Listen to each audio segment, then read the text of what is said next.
So I'm Dr. Barbara Cox, and I want to thank you all for inviting me here, and especially all the people in this organization, the officials of the city for having me at this wonderful place, and Mr. Jayung Jong for inviting me and finding my paper that I actually originally wrote in 2001 or 2. This is, from what I've learned in this organization the past few days, it's a wonderful, wonderful organization. And you all have a special mission to help support this, so I'm happy to be here and be part of this special mission. So thank you. Where's my...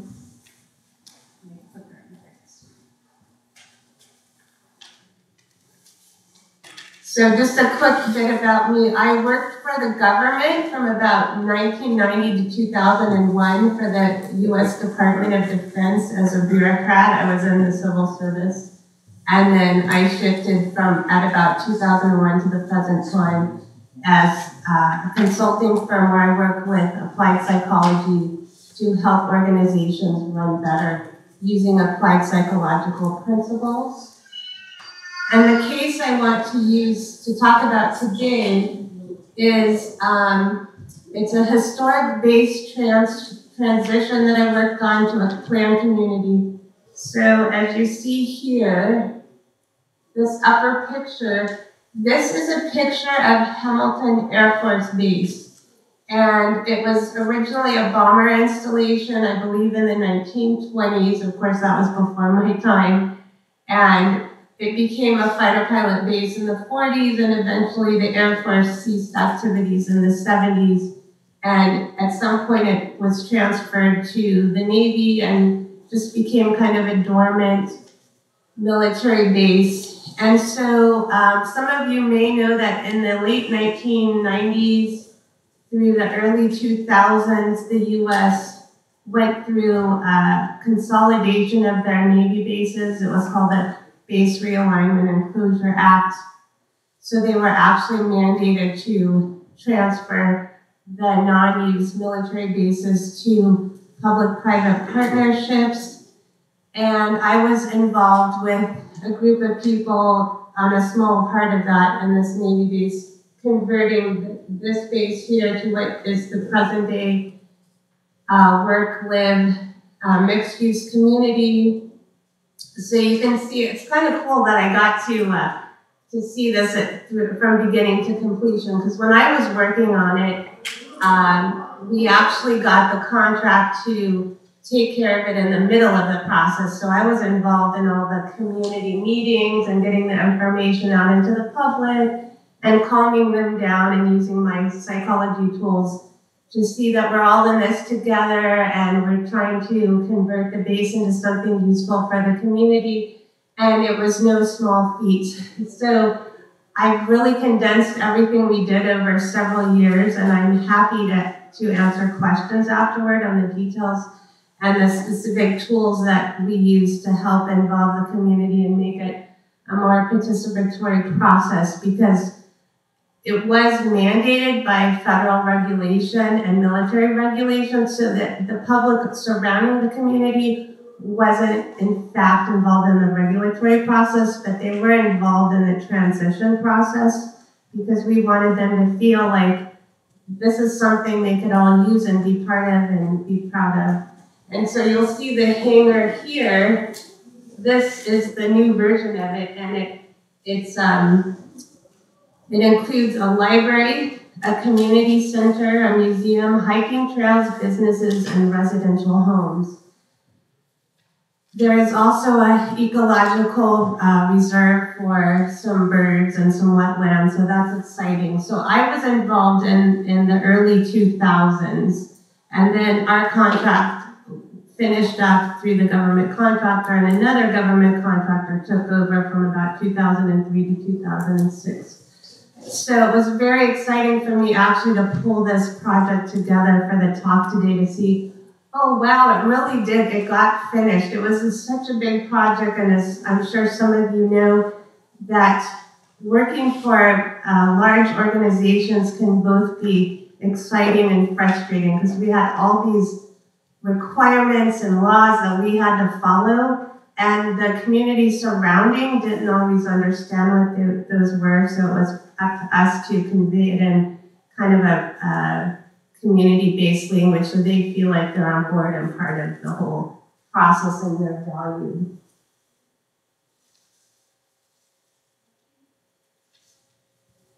So you may have seen this quote in one of the handouts, but we started our paper when we originally presented this information to several environmental firms that dealt with waste management and remediation of the base, because as you may or may not know, that the base, as they transitioned their project to residential, there were things like old gas stations with gas contamination and paint shops with metal contamination. So we had the extra added piece of like reassuring the public that we're not going to dump this, polluted piece of land on your lap. We're going to work through the remediation. So we had to bring that in. And so we started our paper with, if you can't be a good example, then you'll just have to be a horrible warning. And that was actually, I have to give credit to my colleague, Julie Kircher, who helped me on this project back in the 2000s. And we were hoping we were a good example, and so I think it turned out as a good example. So in this presentation, I'll be talking about the psychology of public participation and risk management, which deals with how to convey information about the land use, how we transferred it over to the public in a goodwill, good faith sort of way, and demonstrate how to be a good example rather than a horrible warning, because that's what we're all here for, to be a good example. And to provide some practical advice on how to improve the public's and the community's participation and perception of what's going on.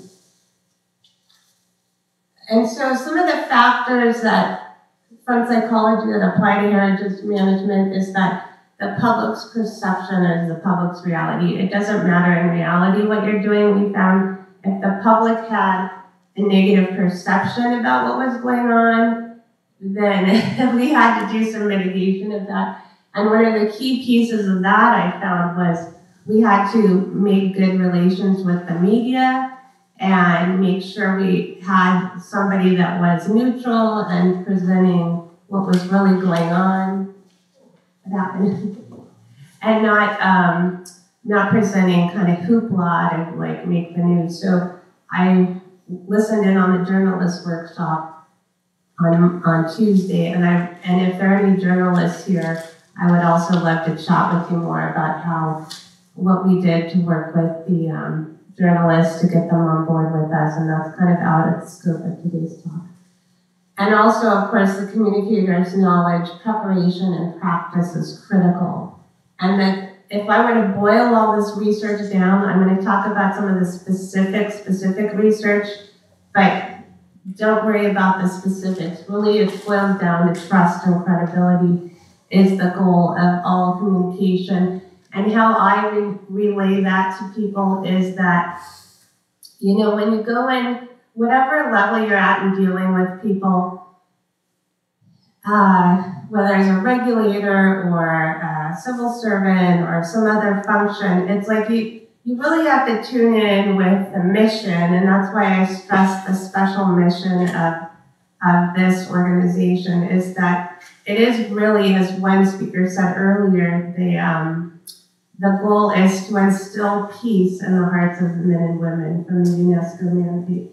And I think that's so beautiful, and to always, in all your interactions with the public, to go forward from that stance of like, hey, yeah, we may get overwhelmed with the paperwork and the bureaucracy and the rules and the regulations, and that may cause a false divide. And to go in and think, hey, I'm working on a great project, and even though it may take years to get all this implemented and on board, that my goal here is a special mission to help people, and they ended up with a wonderful living situation. So I came at it from the point of view of like, we're both in this together. We're both in the community together, and I'm here to help you.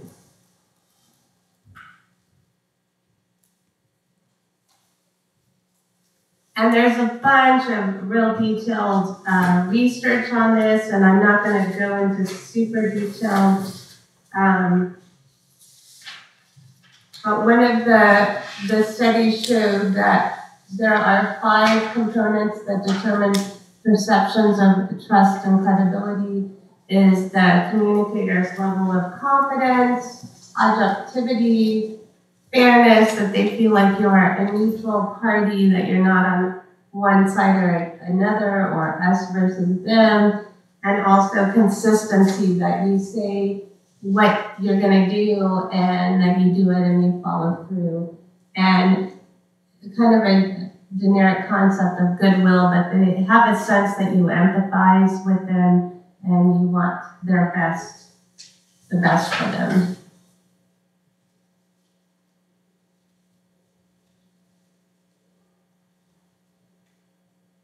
And another study in the field of risk communication and psychology found that the key goal was achieving social trust. So people are looking for 4 things, and again, it's a sense of commitment to them. So whatever you can convey in your languaging, that you're committed to their well-being and you're going to do the best you can. And when I was working on this project, you know, honestly, sometimes people would look at me with a wary eye, like, "Oh, you're part of the government. Why do you want to help me?" You know, and what kind of thing are you trying to pull off against me? So I had to really go overboard with languaging that showed I'm committed to your well-being. We're here to make the community a better place. And I know that the Navy has sometimes a bad reputation, but in my several years work with them, and also as a contractor, I really saw there was really good-hearted people that wanted the best and made the community better through these adaptive reuse programs. And we really stress that in all our meetings. Also a sense of confidence that the expert that's talking to them knows what they're doing. And a sense of empathy again, and predictability, that you're going to follow through with what you say you're going to follow through with.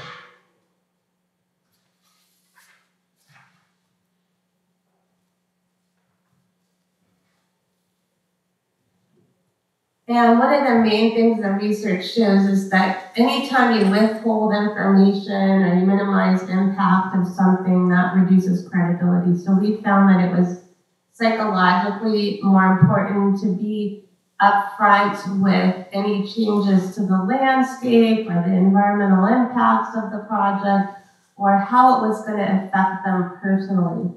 But again, to boil it down so it's a simple, like, 1-sentence takeaway, because I always like practical application, is to, again, relay any sensitive information about, let's say, for the heritage management, if you're living here, you can't change the facade of your structure or something that impacts them personally. You really have to come at it with the psychological mindset that we're all in this together, and this is a very special project that you are a part of. Because when you really boil down the hundreds of years of psychology research, it comes down to people want to feel a sense of belonging, a sense of being seen, a sense of being heard, right? It sounds simple, but that's what we always have to come back to. You don't have to be a psychologist to check in with yourself and say, hey, what do I want from people? When I interact with people, I want to feel seen and heard and not just a number. So whatever you can do to get into that mindset of whenever you're interacting with the community, to remember, wow, this is a special mission. We are instilling peace in the minds of men and women. That's awesome. That is something that not many people get to work on in this lifetime. So going in with that memory and going, hey, you know, this is what we're here for, and you're part of something bigger. You're special. You are seen, you're heard. And the second thing people like, in addition to being seen and heard as an individual, they want to feel part of something bigger. People like to feel part of a group. And I could go into more specifics about whether you're from an individualistic society or whether you're on the other pole from a more community-oriented society. But research shows we all want to feel part of something important, something bigger than ourselves. So anytime you can touch into those two key human points of being seen and heard and being part of something bigger, you are 50%, 100% ahead of the game. Okay? So let's see.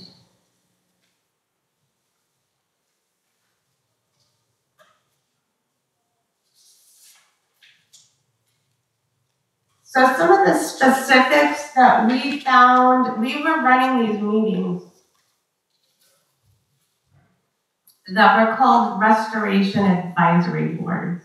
And these were mandated through a project, through a program in the Navy's, the Navy loves acronyms, but it was their IR program, their Installation Restoration Program. And as a subset of that, we had to do these restoration advisory board meetings every so often, and we brought in all the main players, the military holders of the land that were transferring to the public-private partnerships, the city officials, the contractors that were building the new buildings and converting the land. And then we'd also have to send out newsletters to the public every so often. And they also had an acronym name that now escapes me. But it was basically a newsletter that had to go out to the surrounding community around this. This was in Nevada, California, actually, Northern California. So a certain radius around that Novato base area, they had to send the newsletter. So I was in charge of writing the newsletters, and we also did some focus groups on what the community was concerned about before the mandated meetings, and we would bring those concerns into the meetings, but we'd also write articles in the newsletter about what was going on and mail those out, disseminate those out to the public, and put them in the library and some other places. So the public felt like they were involved. And again, they didn't have a say. It was a kind of in your model of what level of participation. It was a little bit, top down from the regulatory down to the community, but we were trying to bring it in more participatory, like what can we do to bring in their voice before we finish up this project. So they had a chance to see the newsletters, and then it would announce when the meetings were, and the meetings were run by a combination of the regulators, the Navy, the city officials, and various other officials, but we had a space in the agenda to have the public give their input and address that. So that helped in these four key things, because we wanted to overcome negative stereotypes, like I touched on before. It's like, okay, you're the Navy and there's like polluted land there. What are you going to try to do with this polluted land? And to really amp up our perception of concern and care for the public and demonstrate that we were committed to making a safe transition for them and involve them, releasing as much information as we can, and we had an open process to collect and analyze the data with a database that the public had access to.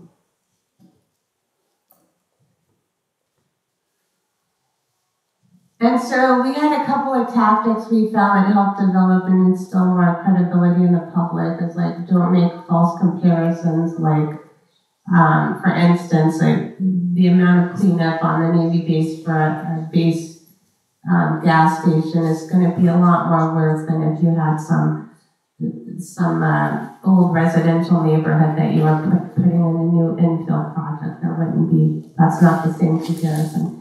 And we always made space in the agenda to address public concerns early on in the meeting. We included a time for open discussion in the agenda so they could bring up whatever concerns they had. Sometimes we didn't even know what was on their mind, because sometimes people can get emotional with this stuff and assume the worst and think they're going to be around a contaminated site. What's going to happen to my baby? Or what's in the water? What's in the land? So we had to address these things that sometimes we didn't know what was going on in their minds, of like, what was the fear? So we had to have space for that to address fears. And so the main thing in kind of boiling this down and dealing with the public is planning the agenda, to have a really clear purpose of the meeting, to find the desired outcomes, like what specific things do we want to help the public with in this meeting, and who were the attendees that were going to speak, and make sure we found the outlets to address all the segments of the population that needed to be there.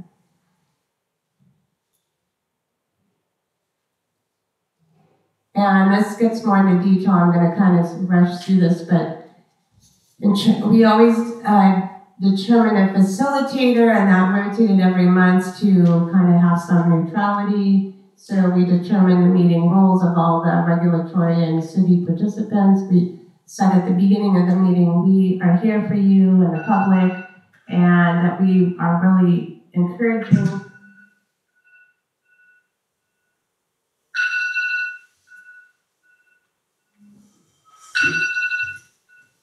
I don't know how to turn this off. Yes, okay.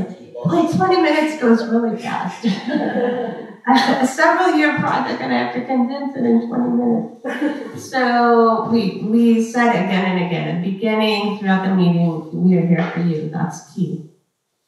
We had somebody enforce the process rules, keep the discussion on track, because people can be really emotional in these meetings. And there has to be a neutral facilitator to say, hey, we have this amount of time to talk about this issue, and if we don't get an answer for it at this meeting, let's put it clearly on the agenda for the next meeting and have a backup plan for handling challenging behavior, because sometimes people with this fly off the handle, and you have to have somebody that's grounded and knows how to deal with that. And in the meeting agenda, definitely have follow-up on meeting issues, because that instills a feeling of trust. So, and I talked about this in more detail, but sometimes people would use personal attacks in the meeting, so you have to have a backup plan and how to deal with somebody that's angry at you and blames it all on whoever's talking, and to deflect that, to keep the data overload to a minimum, not too much repetition, and not have decisions presented as black and white, but there's some flexibility on this. Seating was really important. It's good to have like a circular seating, kind of like we have here. We found that you didn't want a hierarchy, because then people felt squashed and not heard, and had very clear expectations of what was going to happen in the meeting. And again, we always stressed we were a neutral facilitator, emphasized that the meeting was for the whole community, and state how they will ensure the group's ideas are accurately recorded. We had all this saved on a database that the public could access. And we give the participants, what do you think is important to talk about in this open segment of the agenda? Help facilitate group participations, give them a sense of purpose, and also really core to be sensitive to different cultural and social backgrounds. We did a lot of focus groups on that, depending on who was on in the meeting. That again, I could talk about for a day, but I didn't want to leave that issue out. And some facilitator tools. These are in my notes. It's really about getting people on board with the process and educating new members who come in on the process rules, and ask the group, do we have permission to enforce the meeting process arrangements? Like, hey, if the meeting's only going to last an hour, does the group agree, let's keep it on track, and these are the items? And psychologically, when you say, does everyone agree to that, has that sound, then they tend to follow. And taking responsibility, get group ownership of agenda items. There's a bunch of intervention actions that you can take if the meeting goes off track. I like the one playing dumb, so I'll wrap up on that. It's like, okay, say somebody went off on a tangent and you go, oh, I think, are we on agenda item number 3? I'm kind of confused. Are we which item are we on? And so that brings the playing dumb is like a psychological technique to say, oh, it diffuses the emotion, because you're not attacking, you're not getting defensive. You're saying, oh, and then everybody's like, I think we're on number 3. Oh, okay, yeah, So we got to number 3. And the last one that's really important I'll focus on, avoid defensiveness, because whenever we get into a defensive mode, it just goes downhill. So the key is to get neutral. If I were to boil all this down, get neutral. Don't take anything people do personally, because it's never about you. It's always about what's going on in their world, and we all do that, right? We're all human. So basically, in conclusion, the study presented a project which transitioned that base into a residential and business community. And I hope the tools here can be used to facilitate completion and projects that can be applied to heritage management processes as well. Here's my contact information. I think there are notes. I made a little note sheet for you guys if you want to take notes, but feel free to ask me questions. Do we have time for questions? Okay. So yeah, if anybody has any questions. I'm not sure whether John is chairing or I'm chairing, but on the assumption that it's John. Yeah, I'll give you a floor. Oh. Well, thank you. And a very nice forum. Barbara, thank you. You're welcome. I guess I might start by asking the question. I think a lot of what you presented is very much about an existing proposal and kind of getting the community on board with it. Yes. What about techniques where, in fact, the community influences the content of what's been proposed? In a number of the contexts where we work, there might not be a predetermination of what the project's going to be. Okay. It's a question of, well, what do you guys think? Would you like to comment about techniques for that, please? Yeah, I think I'll go back to that slide.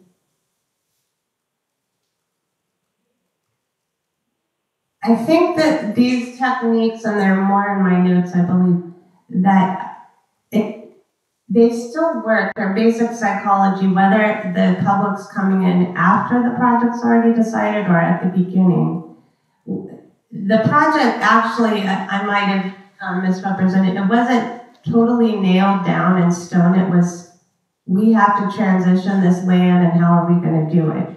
So it's pretty similar in that everybody the group has to get on board, and if you have a bunch of different people with different viewpoints, there has to be a way to say, hey, this is the group's process, how do you want to do that? And have them take some responsibility. That's kind of the boomerang technique, is like, what do you guys want to get out of this? How do you want to see this accomplished? And get all the voices in alignment based on that, instead of having the experts say, oh, this is what we're going to do.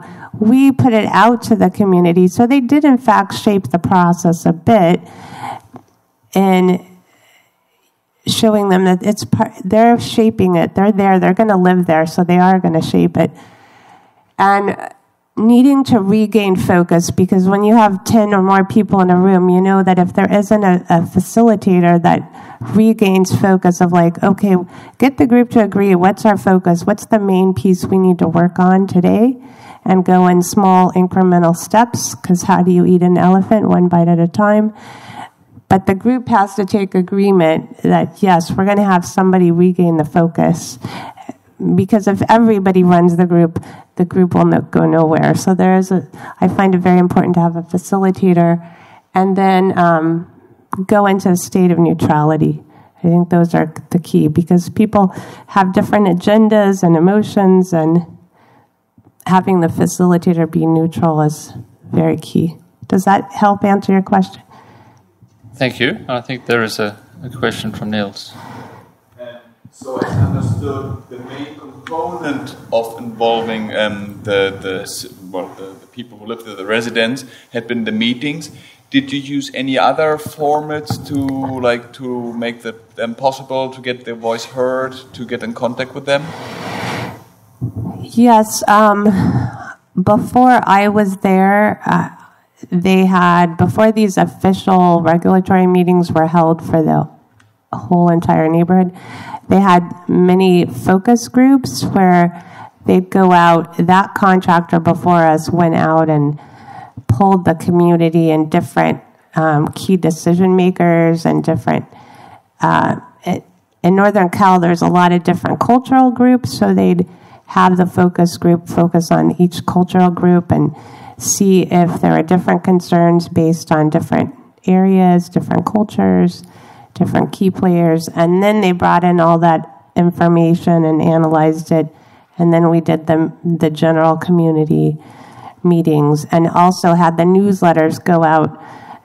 I can't remember how many newsletters went out, but it basically went to the whole community, announcing what we were doing, libraries, grocery stores, coffee shops. So even if the people hadn't come to a meeting, they could see what was going on, and there was a point of contact they could call to voice their concern and say their 2 cents worth. Yes? Thank you. Are there any other questions? Okay, well, we'll just go left to right. So, Ege?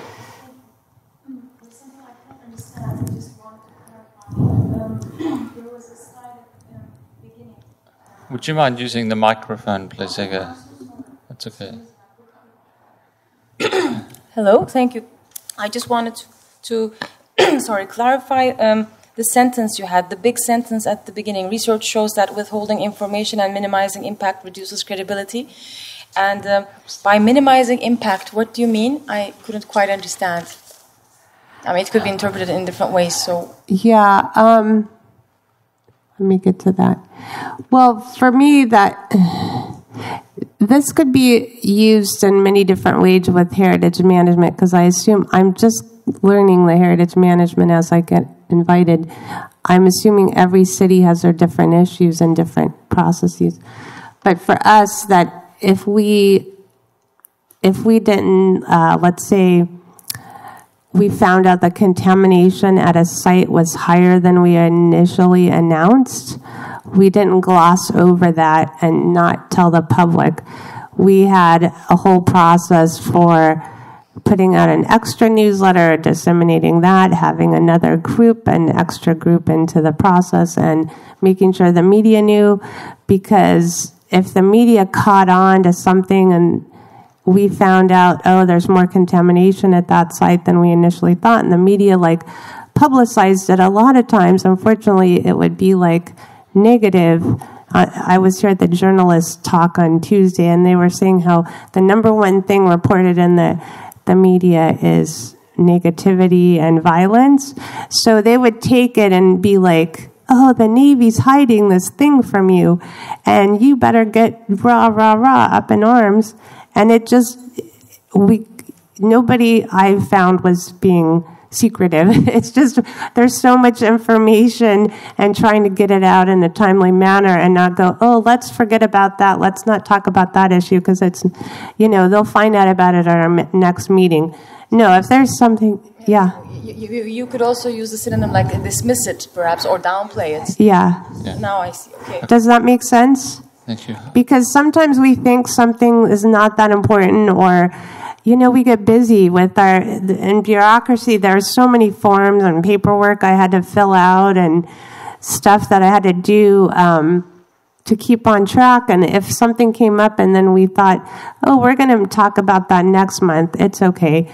No, we had to be very proactive and kind of keep in your mind, how's the community going to react to this issue, whatever it is? And you kind of have to know your own community and get in there with them and be on the front lines and say, okay, that's gonna trigger people, and we also had a PR person too, so I worked with them to get the PR out there.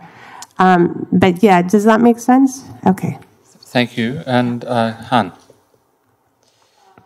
Thank you. I think we all know that communities are not often homogeneous, and so of course there are always conflicting opinions and voices, and then also often the case you see individuals who have hidden agenda trying to influence the community's opinion for their own gains, whether economics or not. So did you kind of see things in cases that you've worked with, and what are the the techniques that you think would be most useful for dealing with these kinds of conflict. Right, the hidden agendas.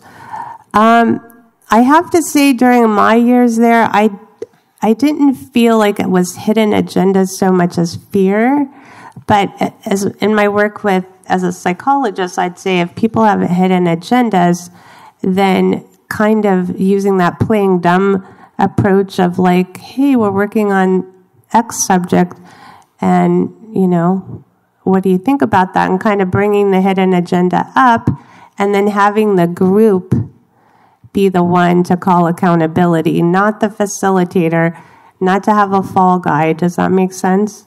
But have the group kind of using the playing dumb and the boomerang to put it back into the group. Like, I hear maybe this is going on, but our ultimate goal is to work together in this community building and this wonderful project, and always connect to the person on a human level of like, hey, I see that's really important, but also we need to bring in this other piece that we're all working together and we're all on the same page. Does that make sense? Thank you. Anna? You're pointing at your colleague.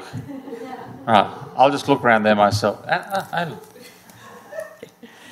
Thank you very much. That was really interesting. I think quite a few of us around this table are sort of architects, urbanists, and we always think we know best on when we do things. And I think we've learnt the hard way that, for example, collecting information from local communities is best done by someone, say, with a sociology background than with a sort of more biased background. I think we're learning sort of that multidisciplinarity.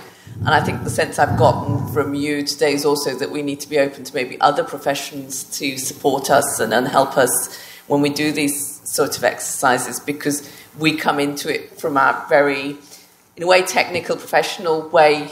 We might very well have the best interest to heart, but I don't think we deal with it quite in a way. Yeah, one of my earlier slides, I forget which slide, but talks about people like experts, but they also want empathy. And that's kind of a specialized skill set, and I'm saying this very neutrally because my first career was more kind of biology, engineering, technical, and then I'm kind of a strange bird in that I said, hey, I'm going to go get a PhD in psychology. So I was always the person during that time that they'd send to be the communicator, and because if we're in a technical mode or mindset, sometimes people don't get that empathetic piece. You know what I mean? And that's the piece, you need both. Yeah, you need the empathetic, you need to be good communicator. And this happens in other fields too. I mean, sometimes in working with I do executive coaching with executives that are moving into technical moving into management. And when technical people are moving into management, what's the biggest thing they need to learn? I'm going to throw it out to the group. To listen, the soft skills, right? And I started off as technical, so I'm guilty of this too. Like I was like, I have all this data in my head, blah, blah, blah, blah, blah. Why don't you get that I'm, that I'm connecting with you? But no, if they hear just data and not the empathy, then it just kind of goes out one ear and out the other. So, yeah, in my work in moving people into management from technical fields, they need the soft skills. And that's a big thing. Do you guys know about emotional intelligence? So, yeah, I'm certified in doing the EQ, the emotional intelligence assessment, and teaching people emotional intelligence because they do better having that piece. Does that answer your question? Anna, are you pointing at someone, or are you wanting an intervention? Would you use the mic, please? Yes, thank you. Thank you for your You're welcome. I wanted to ask you a question which come across, especially in the workshops. The issue that when you were talking about goals, that heritage is a long-term goal, and often when people come into these workshops and focus groups, they have short-term goals, you know, because it's often what they need now, and it's very hard sometimes to have this interlink between short-term and long-term. And I wonder if you also in your your activities, if you also came across this short-term, long-term, and if you could teach us some tricks. That's a great question, because I think I said at the beginning, this getting invited to speak here and revisit this project, it showed me, well, you know, I got too caught up in the short term myself. Like, I have X amount to do and only X amount of hours to do it in. So I fell prey to that. And I think for all of us, if we simplify it and just focus on what we're here to do to make a wonderful community, which this turned out to be, it reinforced that point. I mean, I was younger than, if I would have had it to done over again, I would have started the meetings with, hey, this is our future plan, like a rough outline of what we're doing in a sentence or two, not too much information overload, but show people where they're going. Look, you're going to have this great community with all this stuff that benefits you.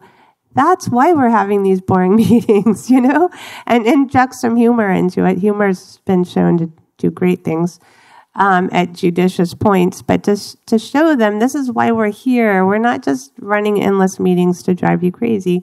We're here to get this done, and it's a long-term process. And so over however many years that was, I think it took 10 years altogether, a great thing happened, but we had to keep it in the forefront of our mind. And I'd have to say in those meetings, we probably didn't do that as much as we should have. So that's a takeaway message. I would keep that in the forefront.